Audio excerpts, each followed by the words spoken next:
I just wanted to make this quick video.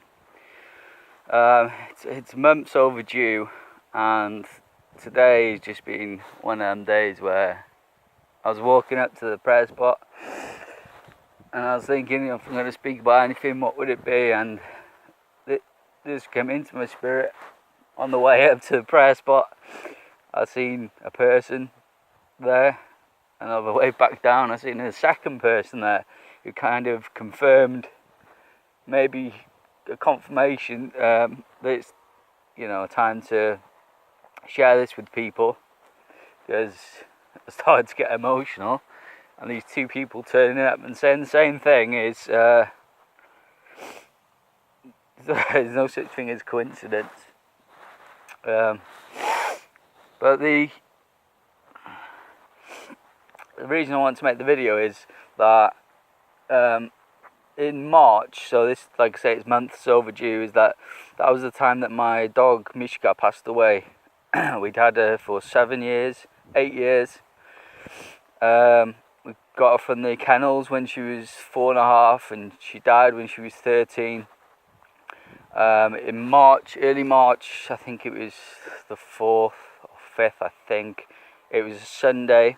I remember the Friday, the Thursday, I felt in my spirit that something was going to happen.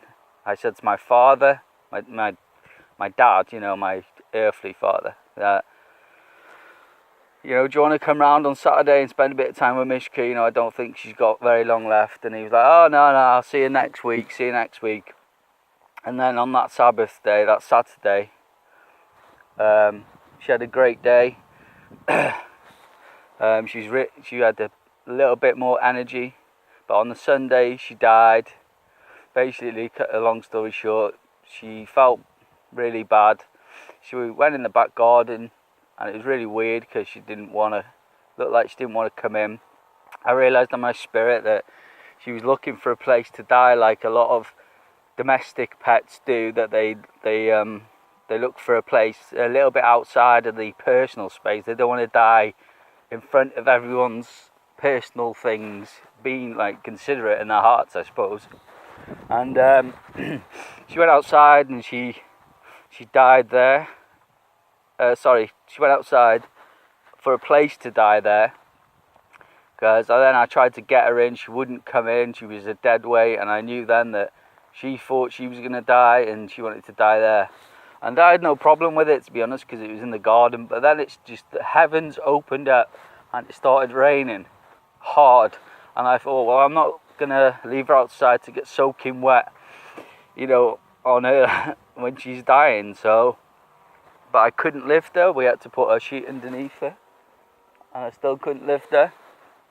So I had to go for my dad to help. I had to go pick him up 5 miles away, drive back, put her on a sheet, lift her in the house, and basically she laid there on a bed with her head on a pillow, and she just died there. So it was a very sad day. And then my employer, Biffa, who was so great, they said, oh, take your time. And then literally 12 hours later, they were saying, oh, we've gave your job to someone else. Biffa, that is, and it's the North Wales branch who do the green bags. A person called Nick Smith.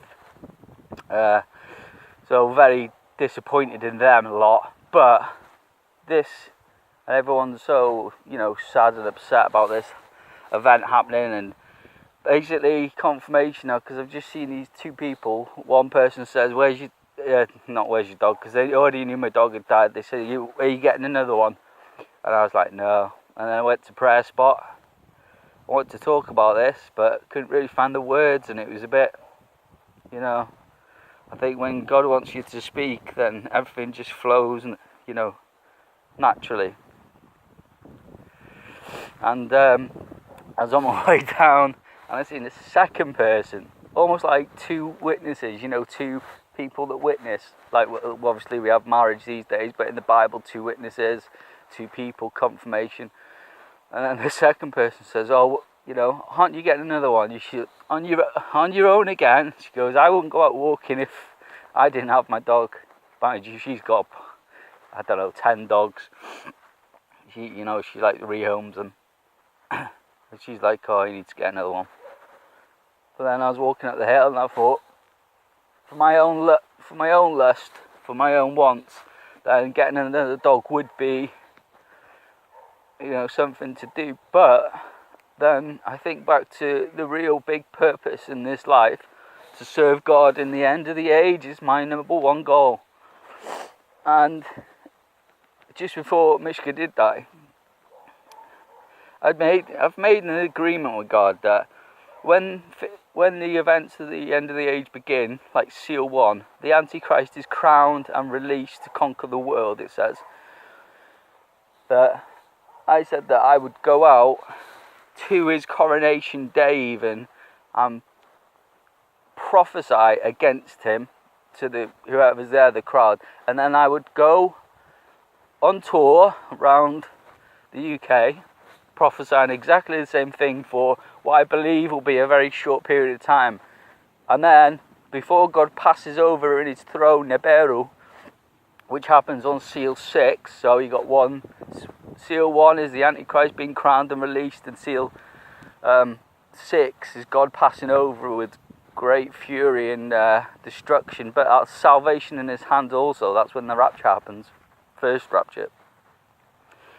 And I said to myself that, well, that's when I've got to return home here to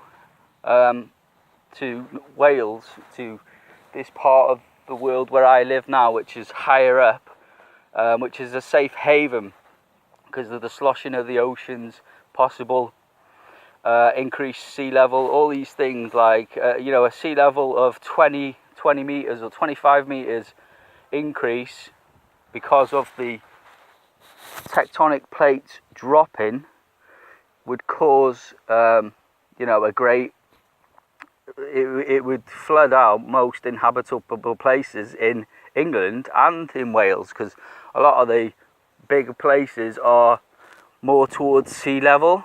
So I know in my heart that I'll be returning. I know in my heart that God brought me here because just before I was born, my parents moved here. Now I look at it in the big picture and I'm like, wow, God has been planning this. Just before I was born, my family come here. There was that big earthquake, the biggest earthquake we've had here. And 20 days later I was born. But like looking back now, I think, well, God has had me. He's been planning this since, the day for me to be safe, to carry on and to talk the things which God has shown me, which the things are immense. So two things that I would return here before the sixth seal happens, or for the sixth seal.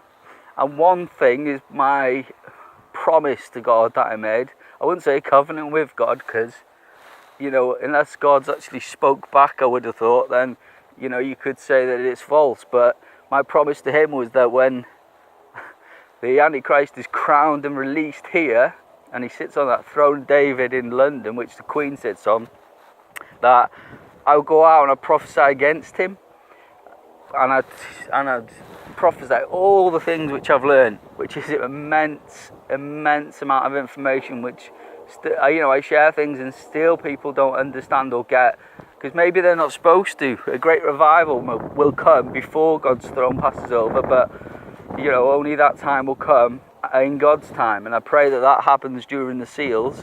And I'm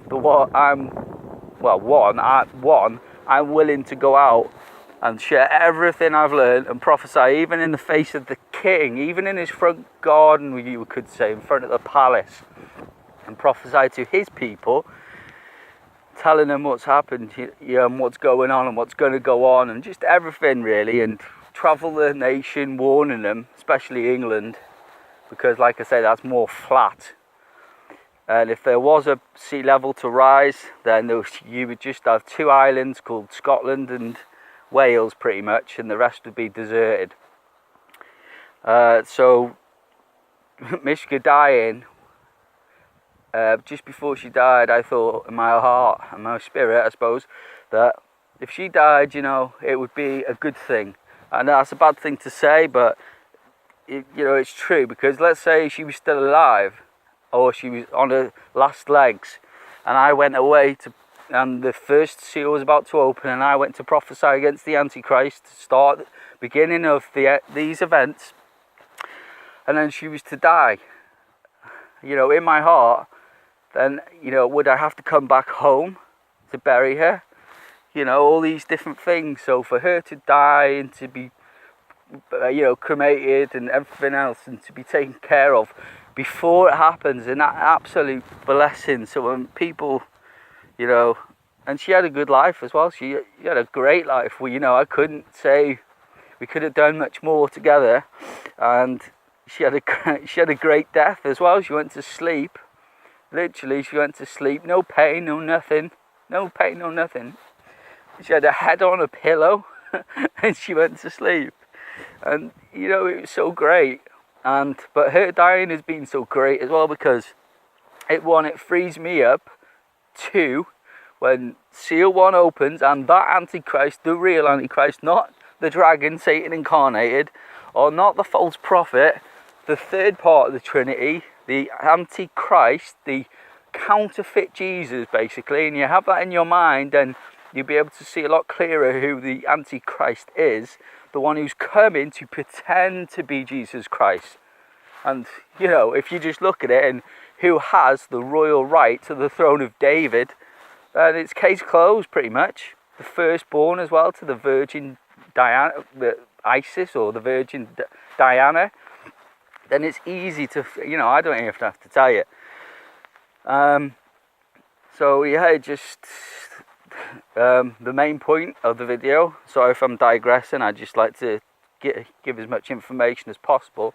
But the reason for the video, and I'm glad I've made it now, is that my dog dying was the key, the opening door to allow me, or to allow, actually. You might say, oh, that's a bit saying that your dog dying's got anything to do with it, but my dog dying in my journey of the end of the age with God, my dog dying allows me for the end of the age events to begin, i.e. seal 1 to open and the Antichrist to be crowned and released. So my walk with life, my dog dying, like I said, allows the end of the age events to begin for me, much happier and perfectly done. So it basically is a sign, but I mean, it is a few months short, but the Antichrist hasn't been released yet, so let's not get all stuck up on, well, she died in March and the Antichrist hasn't been released yet. Well, time can tell. King David gave the throne to Solomon in like 1/2 a day, like in the morning time or whatever it was. It was so short that they did it in a day. So, and I've got to be ready, but I've got my Exodus bag ready, I've got transportation, I've got all the things, which, all I've got to do now is just lay down everything that I know, so it's accessible for people to see, because when I'm gone on prophesying to this nation and then returning home, I'm going to not have time to answer questions, or what does this mean, what does that mean. It's got to be all put down as best as I can, laid out, like any form of information, whether it be a book, which I've got a book, a presentation, which I've got a presentation, also video explanations on everything. So I've just got to lay all them down things, and and also I hope that for my own personal things, that when I return home here to Conway, Snowdonia, North Wales, I'd love to, I've always had in my own vision, but of course this is my own wants, that I'd love to marry my a wife to be when I return home here. So that would be a great thing to have also. So I pray that all these things happen. So I hope you probably not enjoyed this video, but maybe you've got some inspiration thinking, well, if he thinks that now the end time events can begin, then maybe this is the right time. Because the truth of the matter is that, and people ask me, and the answer is the seals haven't opened yet. So keep watch, and God bless you all. I've been Pastor Justin Roberts, St. Justin, martyr for the end of the age. God bless you all. Amen.